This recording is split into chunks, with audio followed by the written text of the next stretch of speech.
सांगली जिल्ह्यातील खानापूर तालुक्यातील विटा शहरातील विटा नेवरी रस्त्यावर सायंकाळी 5 वाजण्याच्या सुमारास बलेना आणि मॅग्नेट या चारचाकी गाड्यांचा भीषण अपघात झाला. या दोन्ही चारचाकी गाड्या समोरासमोर जोराची धडक लागल्याने या अपघातात 3 जण गंभीर जखमी झाले आणि या अपघाताची माहिती विटा पोलिसांना समजल्यानंतर विटा पोलिसांनी घटनास्थळी धाव घेतली. या अपघाती चारचाकी वाहनातील जखमींना तातडीनं रुग्णवाहिकेतून विटा येथील ओमश्री येथील उपचारासाठी दाखल करण्यात आलं आहे.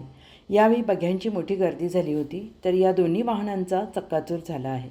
घटनास्थळी नागरिकांमधून मिळालेली माहिती अशी की विटा नेवरी रस्त्यावर कवठे महांकाळ तालुक्यातील ढालेवाडी येथील जितेंद्र प्रल्हाद आठवले यांचा निसान कंपनीचा मॅग्नेट या चारचाकी गाडीतून सातारा येथून त्यांच्या ढालेवाडी या गावातून निघाले होते, तर भूषणगड येथील विकास सरनोबत हे आपल्या कुटुंबियांसोबत बलेना या चारचाकी गाडीतून विट्याहून भूषणकडे निघाले होते. यावेळी विटा नेवरी रस्त्यावरील छत्रपती शिवाजीनगरपासून काही अंतरावर या दोन्ही चारचाकी गाड्यांची समोरासमोर जोराची धडक झाल्याने या भीषण धडकेत बलेनो या चारचाकी गाडीतील दगडू सुदामा सरनोबत वय वर्ष 82 हे गंभीर जखमी झाले आहेत, तर बलेनोमधील स्वाती विकास सरनोबत वय वर्ष 40 आणि वैष्णवी विकास सरनोबत वय वर्ष 22 या दोघी देखील अपघातात गंभीर जखमी झाल्याची माहिती घटनास्थळी नागरिकांकडून मिळाली. हा अपघात एवढा भीषण होता की अपघातातील दोन्ही चारचाकी गाड्यांचा अक्षरशः चक्काचूर झाला.